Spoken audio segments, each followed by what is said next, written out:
नमस्कार दोस्तों, डी4एस न्यूज सच की ओर में आपका स्वागत है। दोस्तों, आज हम बताएंगे कि यूजीसी का जो विवाद है, आज जनरल, ओबीसी, एसटी, एसटी एक दूसरे के विपक्ष में खड़ा हो गया है। तो आखिर क्या है ये यूजीसी विवाद? मैं उसके टिकट पर चुनाव नहीं लड़ूंगा, तो हमारे लिए विधायकी कोई इतनी बड़ी चीज़ नहीं है और ना ही विधायक का अब इतना महत्व रह गया है। त्यागपत्र देने का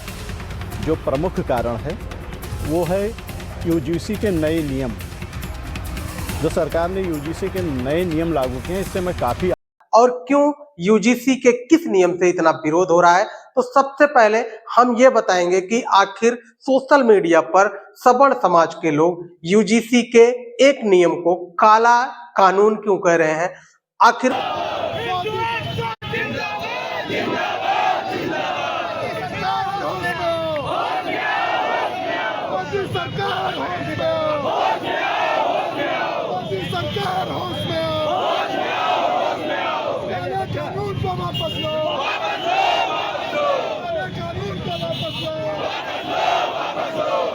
उस नियम में ऐसी क्या खराबी है जो जनरल के बच्चों के लिए नुकसानदायक है, और वो कौन सा नियम है जो ओबीसी, एससी और एसटी के बच्चों के लिए लाभदायक है, और अब तक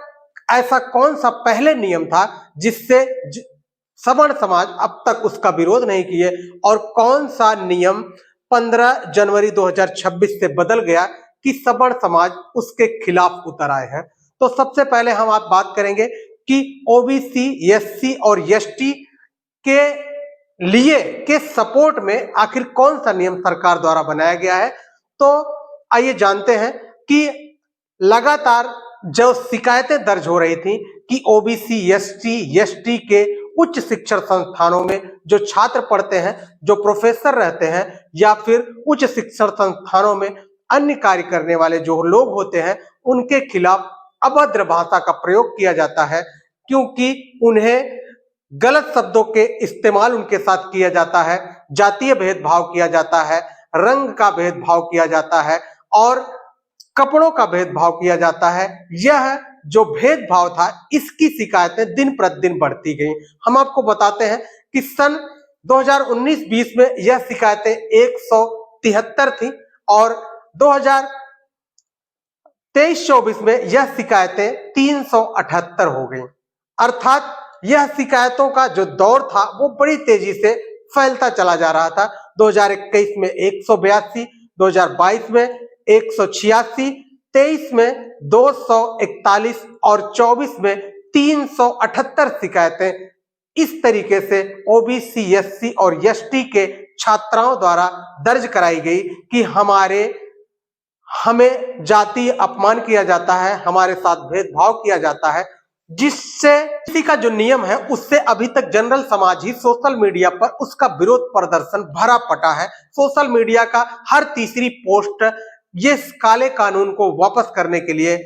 की जा रही हैं, लेकिन अब अछूता नहीं रह गया है। ओबीसी, एससी, एसटी गंगा स्नान के बाद, धर्म बचाने के बाद वो भी अब जाग चुका है। वो भी इस काले कानून को बने रहने के लिए कह रहा है, और आखिर कुछ लोग इसे काला कानून कह रहे हैं तो वहीं ओबीसी, एसटी और जनरल इसे सुरक्षा कवच मान रहे हैं, क्योंकि वो कह रहे हैं कि अब तक इतने दिनों से सहते हुए अपमान को अगर एक कानून थोड़ा सा रोकने की कोशिश करे तो इसमें गलत ही क्या है। तो अब दोनों तरफ से यह सोशल मीडिया और ट्विटर हैंडल पर पूरी तरह से पोस्ट लिखे भरे जा रहे हैं, कहे जा रहे हैं। तो यूजीसी का जो ये नियम है वो किस तरीके से ओबीसी, एसटी और एसटी के लिए सुरक्षा कवच बना हुआ है, तो किस तरीके से जनरल के लिए यह जो है एक काला कानून लग रहा है। तो आपको हम बता दें कि जनरल सोच रहा है कि अगर कोई भी ओबीसी, एसटी और एसटी का छात्र हमारे ऊपर शिकायत दर्ज कराता है तो बिना हमारी सुने हुए भी हमारे ऊपर शिकायत दर्ज कर ली जाएगी, और हमारा जो उच्च शिक्षण संस्थान है, जो हमारा पढ़ाई का अपना कैरियर है, वो खत्म हो सकता है। और ऐसा इसलिए सवर्ण समाज कह रहा है कि सन 2012 में यूजीसी का जो नियम बनाया गया था उसमें यह कहा गया था कि अगर कोई भी ओबीसी, एससी, एसटी का किसी भी जनरल के प्रति जात सूचक शब्द या किसी स्थान सूचक शब्द या फिर छोटा बड़ा काला गोरा कह के अपमानित करता है, तो अगर वह शिकायत दर्ज करता है, अगर उसकी शिकायत गलत पाई जाती है तो उसके खिलाफ भी शिकायत दर्ज कराई जाएगी। ये एक सुरक्षा कवच था जनरल वर्ग के लिए। आज जब 15 जनवरी 2026 में यह नियम फिर से लागू किया गया, इसमें परिवर्तन किया गया, तो यह सुरक्षा कवच हटा दिया गया, क्योंकि उनका कहना है कि बहुत सारी ऐसी शिकायतें हैं जो डर बस ओबीसी, एससी और एसटी समाज के छात्र नहीं कर पाते या फिर सामाजिक दबाव के कारण नहीं कर पाते। तो ये जो है, जो पहले ये था कि अगर शिकायत गलत पाई गई तो उनके खिलाफ भी कार्रवाई होगी, अब यही सुरक्षा कवच इस 15 जनवरी 2026 में लागू किए गए यूजीसी के नियम में हटा दिया गया है। और इसी कारण इस समय सोशल मीडिया से लेकर जन जन तक अपने देश में भी जातीय बंटवारों का जो एक जहर घुल गया है वो बड़ी तेजी से फैल रहा है। एक तरफ सोशल मीडिया पर पोस्ट किया जा रहा है कि अगर यह कानून वापस हुआ तो समझ लो सभी जनरल ओबीसी, एसटी और एसटी के विरोधी हैं, और जनरल यह कह रहा है कि अगर ये कानून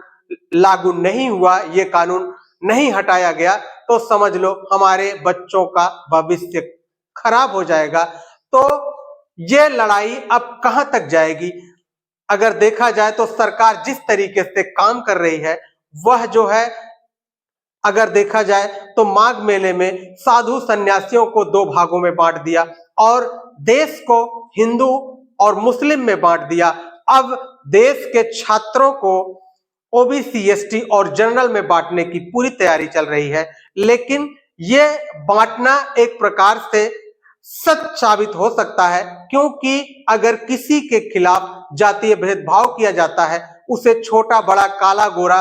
अच्छा सुंदर कह के अपमानित किया जाता है, तो उसके लिए भी कानून जरूर होना चाहिए। और इस कानून को हमारे हिसाब से जो यूजीसी ने 15 जनवरी 2026 को बनाया है, लगभग 90% ओबीसी, एससी और एसटी के लोग जानते भी नहीं होंगे कि आखिर यह कानून कह क्या रहा है और इसका हमारे बच्चों पर क्या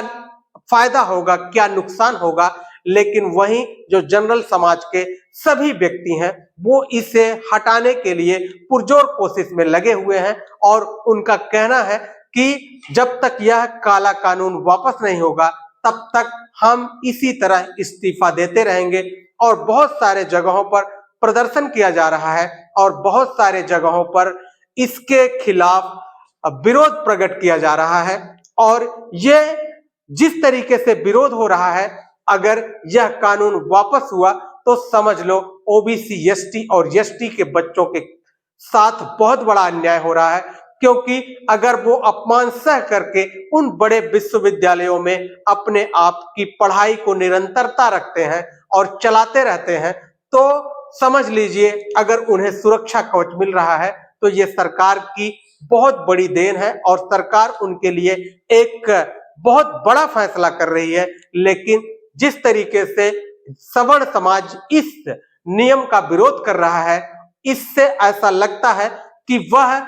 यही चाहता है कि हमें अब तक जो मैं करता आया हूं वो उसी तरह निरंतर चलता रहे, इसमें कोई छेड़छाड़ ना हो। और आपने पहले भी सुना होगा कि रोहित वेमुला केस में जब रोहित वेमुला आत्महत्या कर लेता है तो बहुत सारे आरोप लगाए जाते हैं कि जातीय भेदभाव की वजह से आत्महत्या किया, लेकिन जब रिपोर्ट आई तो ऐसी कोई बात नहीं निकली कि कोई जातीय भेदभाव हुआ था। तो इसी तरीके से अगर किसी सवर्ण समाज के बच्चे के ऊपर कोई ओबीसी, एसटी और एसटी का छात्र अगर शिकायत दर्ज करता है तो बिना जांच किए कतई उसके खिलाफ ऐसी शिकायत दर्ज कराना नहीं चाहिए।